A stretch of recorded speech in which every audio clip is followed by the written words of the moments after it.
At last, Clint Eastwood admits who he respects more than anyone. He was on May 31, 1930. Clint Eastwood, JRB, was born San Francisco, California, in 1930. Eastwood showed a calm resolve and a subtle passion from a young age that would later define how he acted on television. He was raised during the Great Depression, which taught him to work hard and be strong. His parents, Clinton Eastwood Sr. and Margaret Ruth, gave him a solid but modest childhood. However, Eastwood regularly had trouble with shyness and self-confidence as a child. These early events not only impacted who he was as a person, but they also gave him the grit and realism that made him famous in movies and TV shows. Eastwood's path to acting was not quick or normal. He did a lot of different jobs after high school, like being a lifeguard and a paper boy. He also served in the U.S. Army during the Korean War. Even though he didn't see action, his time in the military made him even more disciplined and helped him develop the silent, stoic character that would become a trademark of his career.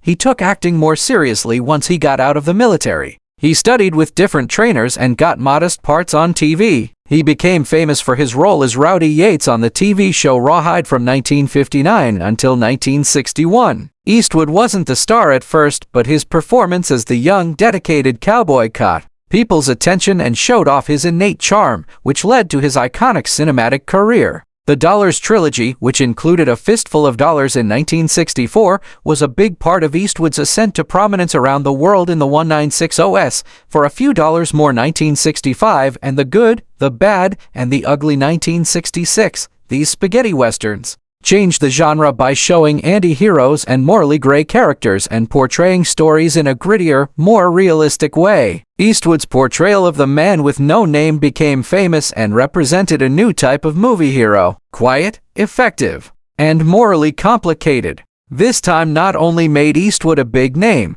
but it also showed that he knew what people wanted without even trying: stress, delicate feelings, and the strong presence of a man who communicated more with a look than with words. Clint Eastwood has left a lasting impression as a director and producer, in addition to being an actor. Play Misty for Me, a thriller that came out in 1971, was his first time directing. It showed how good he was at building suspense, timing, and character development. Over the years, he made more movies, including classics like Unforgiven 1992, $1 Million Baby 2004, Gran Torino 2008, and American Sniper 2014. As a director, he often deals with themes of redemption, morality, and the human struggle. This is because he has a strong grasp of human nature and his own beliefs. He has won several Academy Awards, including Best Director and Best Picture. This has solidified his image not only as a great actor, but also as a visionary filmmaker, whose work has had an impact on many generations. Eastwood's life off-screen has been marked by strength and a strong sense of independence.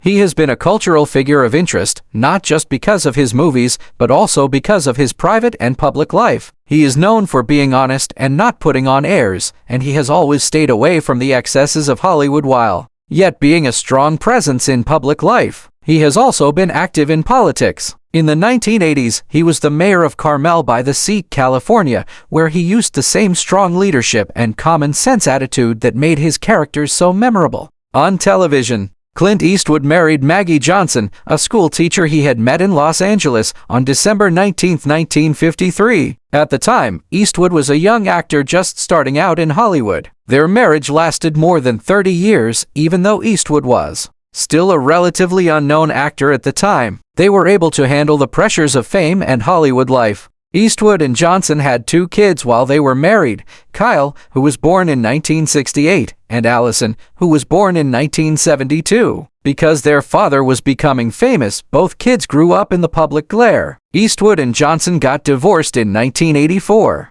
Even though they had been married for a long time, reports say that Johnson got a big cash settlement between $25 million and $30 million because Eastwood was so successful in movies and they had been married for a long time. Even though they broke up, they still respected each other, and Johnson was still a significant part of Eastwood's early personal life. Eastwood was still married to Johnson when he had a long-term romance with Roxanne Tunis, a stuntwoman and model, from 1959 to 1973. This long-term engagement led to the birth of a daughter, Kimber Eastwood, in 1964, which made his family life even more complicated during this time. Tunis and Eastwood's relationship came during a time when he was progressively expanding his career in Hollywood. He was acting in television westerns and starting to take on important film roles, even though the relationship didn't end in marriage. It was one of Eastwood's first well-known romantic relationships outside of his marriage to Johnson. His daughter Kimber would grow up with the dual realities of being the child of a rising Hollywood star and dealing with the private family dynamics that Eastwood's career created. Eastwood started a very public romance with actress Sandra Lockett. In 1975, the two were together until April 1989. Latch, an actress whose career was on the rise, became both a professional partner and a romantic companion when she featured with Eastwood in numerous films, including successful westerns and dramas that helped define Eastwood's career in the 1970s and 1980s. The tabloids and entertainment reporters were very interested in their relationship, and they often wrote about how they interacted with each other in both their personal and professional lives. While they were together, Eastwood was said to have been in several other relationships and had at least 3 more children while still with Latch. This shows how complicated and occasionally controversial his personal life was. The end of his relationship with Latch in 1989 was one of his longest and most publicized ones. It also gave him the chance to meet new people and grow his family. Eastwood also had a secret connection with flight attendant Jocelyn Reeves. For many years, their romance stayed mostly out of the public eye. He had 2 children with this woman, Scott, who was born in 1986, and Catherine, who was born in 1988. This shows that his family grew through both well-known and less well-known partnerships. This time in Eastwood's life shows how he was both a good and bad person, a famous figure whose professional accomplishments were extensively lauded, juxtaposed with a personal life that became progressively intricate and secretive, featuring offspring born out of wedlock and relationships that were not prominently covered in contemporary media. After he broke up with Latch, Eastwood started dating actress Frances Fisher. This was another relationship that added both personal and professional aspects to his life. Francesca Eastwood, their daughter, was born in 1993. This made Eastwood's family even bigger. Fisher was already a well-known actress when she and Eastwood became friends. At the time, Eastwood was already a well-known actor and starting to build a name for himself as a director. Even though their relationship was short compared to some of his earlier ones, it was nevertheless an important element of Eastwood's personal story in the 1990s. Finally, on March 31, 1996, Eastwood married Dina Ruiz, a television news anchor. This was his second official marriage. Morgan Eastwood, their daughter, was born in 1996. She was the youngest of his known children. At first, everyone were happy about their marriage, but later it ran into problems. In August 2013, Ruiz made it public that they were living apart, which was the beginning of the dissolution of their marriage. The divorce was formalized in 2014, ending a marriage that had lasted over 20 years but couldn't handle the stress of Eastwood's past and the pressure of being in the public eye. Clint Eastwood is a huge name in the history of American cinema. He is known not only for his work as an actor, director, and producer, but also for his ability to recognize and appreciate other talented people in the film industry. When asked who his favorite actor is, Eastwood quickly named Lee Van Cleef. This name is quite well known among aficionados of classic Hollywood movies and spaghetti westerns. Eastwood admires Van Cleef for 2 reasons: his amazing acting skills and his rare ability to play complicated, often morally gray characters in a way that few others can. Eastwood reportedly claimed that Lee Van Cleef was an actor who brought an unsurpassed degree of energy and presence to every character he portrayed. He had a level of accuracy and intensity in his performances that you don't see very often in this business. These lines show not only Eastwood's tremendous admiration for Van Cleef, but also his understanding of the unique traits that set him apart from other larger-than-life Western heroes and anti-heroes. Eastwood's admiration for Van Cleef is especially noteworthy in light of their concurrent careers in Westerns, a genre that shaped both performers' reputations. Van Cleef was born in Somerville, New Jersey, in 1925. He started his career as a character actor in the 1950s. Often plays the bad guy or the enemy of the hero. Many actors would have been typecast and confined by these kinds of parts, but Van Cleef turned this problem into an opportunity. He became known as the ultimate cold, calculating villain who could command a scene just by being there. Eastwood, who became a world-famous star through his parts in Sergio Leone's Dollars trilogy and other great westerns, saw this amazing talent. He liked how Van Cleef could show tension and danger without using obvious acting. Instead, they used subtle facial expressions, a steely gaze, and body language that was carefully managed to show several layers of emotion and meaning.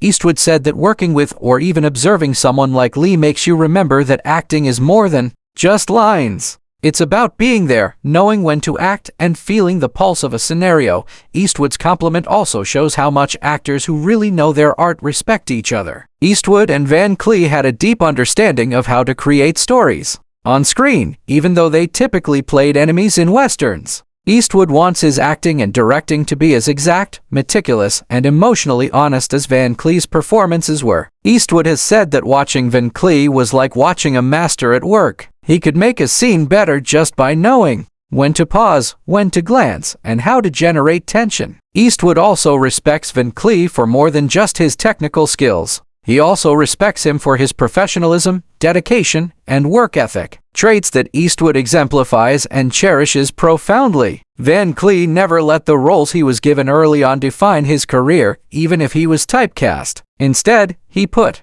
all of his energy into each performance, making every part a memorable and interesting presence on screen. Eastwood admires Van Cleef's strength and the way he stayed true to his work despite dealing with the business side of Hollywood. Eastwood said that Lee was not just talented, but also dedicated. He knew what it meant to be ready, to respect the story, and to respect the other actors. That's the kind of professionalism that gets people to look up to you, and he had a lot of it. Clint Eastwood's public praise of Lee Van Cleef as the actor he admires most is more than just a personal appreciation. It also shows how Van Cleef's work has affected generations of actors and filmmakers. Eastwood shows what makes outstanding acting by focusing on Van Cleef's skill, accuracy, and dedication. It also reminds us that in Hollywood, respect is earned through hard work, perseverance, and a strong dedication to creating stories. By honoring Lee Van Cleef, Eastwood not only pays tribute to a fellow actor, but also shows prospective actors what true brilliance is: discipline, presence, and a deep understanding of the profession that goes beyond celebrity. Eastwood said, "There are many actors I look up to, but Lee Van Cleef was different. Being in the same universe as him, watching him, and learning from him, those are things you'll never forget."